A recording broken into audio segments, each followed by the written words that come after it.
नमस्कार, motivation channel के platform पर आपका स्वागत है।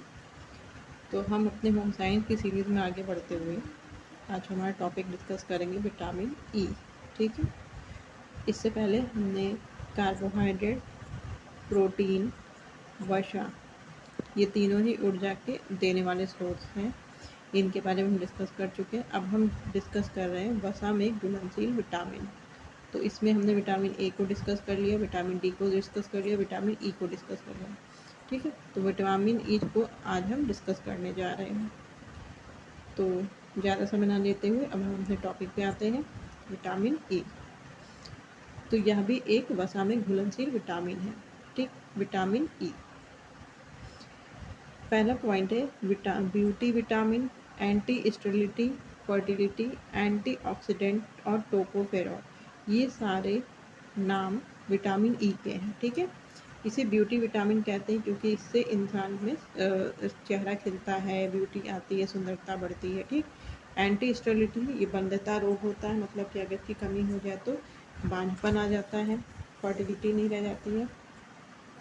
एंटीऑक्सीडेंट, ये क्या करते हैं, विटामिन ए, ई, के, ये क्या करते हैं कि ये आपके चेहरे को ऑक्सीजन देने का काम, ऑक्सीकरण करने का काम करते हैं। मुक्त जो फ्री रेडिकल्स होते हैं उनमें इनका इम्पोर्टेंट रोल होता है। ठीक है, तो ये एंटीऑक्सीडेंट भी होते हैं।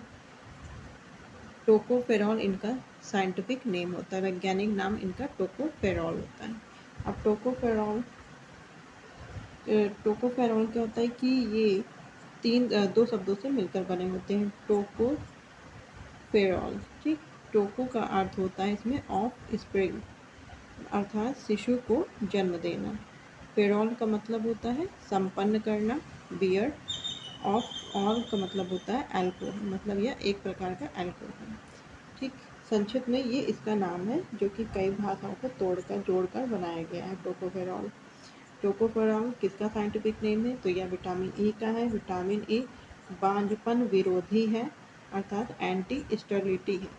ठीक, फिर इसके बाद हम आगे डिस्कस करते हैं। इसमें 1922 में इनॉन्स और बिशप ने चूहों में प्रजनन क्रिया के लिए प्रयोग किया था, जिससे यह सिद्ध हुआ कि एक विटामिन ई तत्व है जो कि फर्टिलिटी के लिए, अर्थात बच्चे होने के लिए आवश्यक तत्व होता है। ठीक, 1922 में किसने पता किया था, इनॉन्स एंड बिशप ने सिद्ध किया। आगे बढ़ते हैं हम। वसा में घुलनशील यह विटामिन दो रूपों में पाया जाता है। ठीक है, यह वसा में घुलनशील विटामिन है, दो रूपों में पाया जाता है।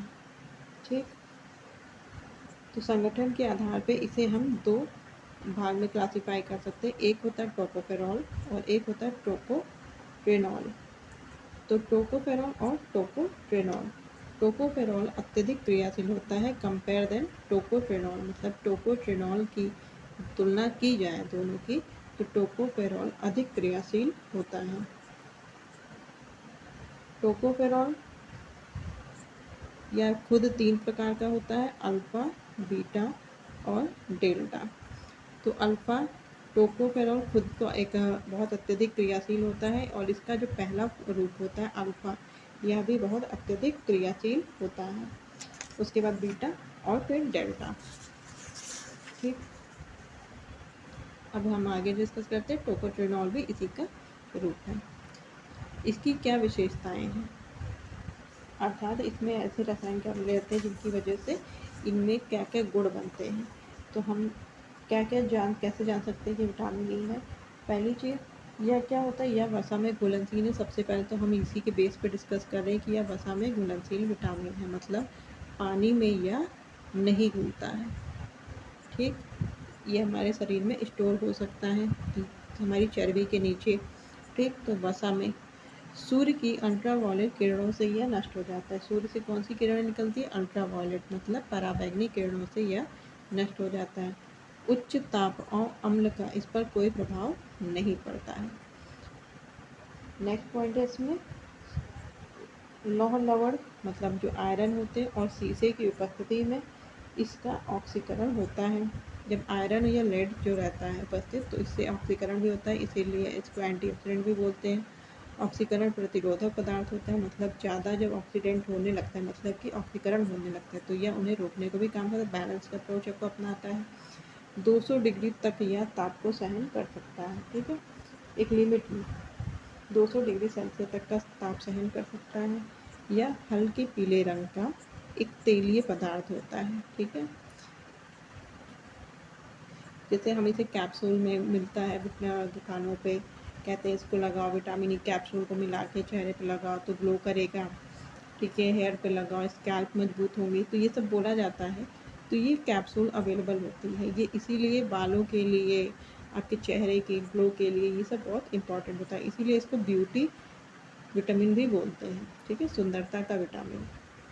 वसा में घोलक है, हमने पढ़ा ही, ईथर, अल्कोहल, बेंजीन, इसमें भी ये घुलनशील है, लेकिन पानी में यह घुलनशील नहीं है। ये इसकी रासायनिक विशेषताएं। अब आगे बढ़ते हैं।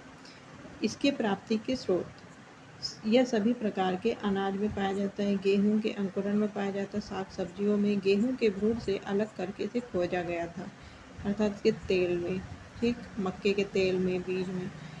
अगर इसका प्राप्ति का मुख्य स्रोत पूछा जाए तो अंकुरित गेहूं, इसको ब्यूटी कहते हैं। अंकुरित गेहूं कोई खाए तो उससे उसकी ब्यूटीनेस बढ़ती है, ठीक है। तो अंकुरित गेहूं को विटामिन ई का स्रोत माना गया है, अंकुरित गेहूं। आगे बढ़ते हैं, इसके कार्य को डिस्कस करते हैं। इसके कार्य क्या हैं? विटामिन ई के कार्य, पहली चीज़ हमने शुरू में डिस्कस किया कि यह वसा में घुलनशील है और ब्यूटी के लिए इम्पॉर्टेंट है, ठीक है। आपके चेहरे की जो फ्री रेडिकल्स होते हैं, जो आपको समय से पहले एजिंग दिखाने लगते हैं, उम्र के समय से ज़्यादा, इंसान अपनी उम्र से ज़्यादा एजिड दिखना, तो यह विटामिन ई की कमी से होता है, ठीक। तो इसमें पहला पॉइंट क्या दे रखा है, विटामिन ई, ए और कैरोटीन को यह ऑक्सीकृत होने से रोकता है। विटामिन ई में ऑक्सी प्रतिरोधक मतलब एंटीऑक्सीडेंट इसकी प्रॉपर्टी होती है, कि मतलब यह ऑक्सी का प्रतिरोधक गुण होता है। इसी विशेषता के कारण विटामिन ई आंतों में कैरोटीन और विटामिन ए के ऑक्सीकरण को रोकता है, मतलब उनकी खपत होने से, उनको खत्म होने से रोकता है। किसको? विटामिन ए को और कैरोटीन को। नेक्स्ट क्या है? असंतृप्त वसीय अम्ल। हमने संतृप्त और असंतृप्त तो वसीय अम्ल पढ़े थे। संतृप्त क्या होते हैं? जो जमते हैं, और असंतृप्त जो कि तेल की तरह होते हैं, जो जमते नहीं हैं। तो ये असंतृप्त वसीय अम्ल के ऑक्सीकरण को भी रोकते हैं, प्रजनन में सहायक होते हैं, ये इसका सबसे मोस्ट इम्पॉर्टेंट फैक्टर है। आरबीसी के निर्माण में ये आवश्यक होते हैं। आरबीसी क्या होती है? हमारे जो ब्लड होता है लाल रंग का, उसे हम आरबीसी बोलते हैं जनरली। तो यह विटामिन ई आरबीसी के निर्माण में मुख्य भूमिका अदा करता है। आरबीसी के ऑक्सीकारक जो पदार्थ होते हैं उनको, जैसे हाइड्रोजन पेरोक्साइड से टूटने फूटने और नष्ट होने से बचाता है, ठीक है। किसका? आरबीसी का एक ऑक्सीकारक पदार्थ होता है, कौन सा? Hydrogen peroxide. इसको टूटने फूटने और नष्ट होने से बचाता है, ठीक। ये इंपॉर्टेंट पॉइंट है। फिर इसके बाद न्यूक्लियक अम्ल और प्रोटीन चयापचय में सहायक होता है। प्रोटीन, न्यूक्लिक एसिड अर्थात प्रोटीन का काम क्या है? शरीर का निर्माण करना, टूट फूट की मरम्मत करना। तो यह क्या करता है? प्रोटीन को हमारे बॉडी में सिंथेसिस करने का, संश्लेषण करने का कार्य करता है, तभी हमारे शरीर में क्या हो पाता है? निर्माण कार्य हो पाता है। यह यकृत में कार्बन टेट्राक्लोराइड के विष से होने वाले नुकसान से बचाता है। यकृत में एक कार्बन टेट्राऑक्साइड क्लोराइड होता है, जो क्या करता है? इसमें कभी कभी विष जैसी, पॉइजन जैसी स्थिति आ जाती है, तो उससे जो नुकसान ना हो मनुष्य को, उसको भी यह रेगुलेट करता है। कोलेस्ट्रॉल क्या है? एक वसा का प्रकार है, और विटामिन डी की उपयोगिता को प्रभावित करता है, ठीक है। मांसपेशियों की सामान्य जो क्रियाएं होती हैं, संकुचन, विसरण, उनमें भी विटामिन ई सहायक होता है। अब बाकी तो हमने पढ़ा है कि यह फर्टिलिटी के लिए सहायक है, सुंदरता के लिए सहायक है। आगे बढ़ते हैं हम। विटामिन ई के प्रभाव, अर्थात इसकी कमी से क्या होता है। तो पहला है कि वयस्क में, तो पहले हम जनरली देखो कि वयस्क में इस विटामिन का प्रभाव कम ही देखा गया है, क्योंकि इसकी पूर्ति भोजन से हम कर लेते हैं जो वयस्क होते हैं। तो बालकों में भी इसकी कमी के प्रभाव कम ही देखे जाते हैं। तो इसमें पहला प्रभाव क्या है, क्योंकि ये एंटी फर्टिलिटी है, प्रजनन क्षमता में अगर इसकी कमी होगी तो प्रजनन क्षमता में कमी आ जाएगी, अर्थात बांझपन का रोग हो सकता है, बांझपन आ सकता है।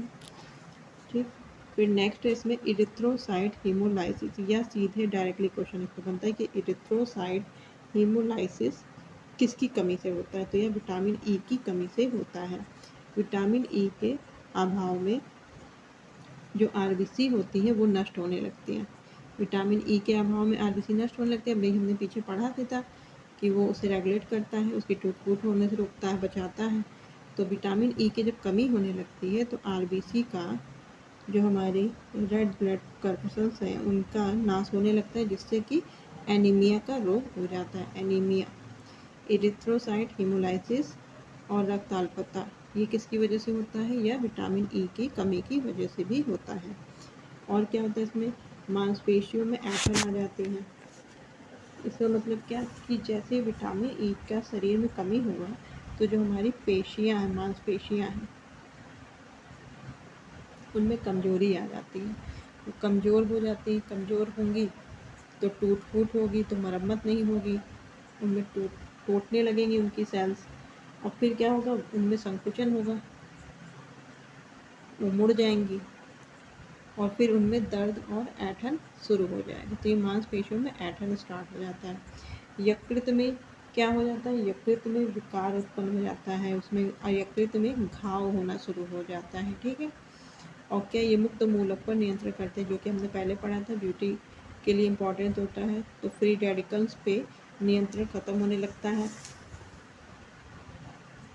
जिससे एंटी एजिंग की समस्या दिखाई देती है, मतलब कि उम्र से पहले ही एज का बढ़ा हुआ दिखाई देने लगता है। इसका अवशोषण कहाँ होता है, तो विटामिन ई का अवशोषण छोटी आंत में होता है।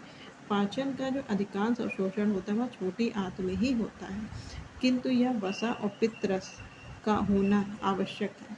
ये अवशोषित हो सके हमारे शरीर में, इसके लिए वसा का और पित्तरस का, पित्तरस किससे निकलता है, यकृत से, बाइल जूस, तो ये वसा और पित्तरस का होना अनिवार्य है। वैसे तो इसका अवशोषण कहाँ होता है, तो वह छोटी आंत में होता है।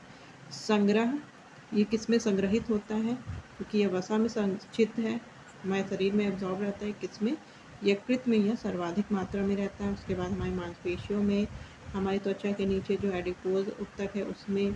ठीक, और यह विसर्जित कैसे होता है, क्योंकि यह जल में घुलनशील तो है नहीं कि यह मूत्र से निकलेगा, तो यह आधे से अधिक भाग मल के द्वारा विसर्जित हो जाता है, हमारे शरीर से बाहर निकल जाता है। ठीक है, तो ये छोटे छोटे टॉपिक है, इसलिए जल्दी कवर हो जा रहे हैं। और आज हमने विटामिन ई कंप्लीट किया, विटामिन के हम नेक्स्ट डिस्कशन में डिस्कस करेंगे। थैंक्स फॉर वॉचिंग, नमस्कार।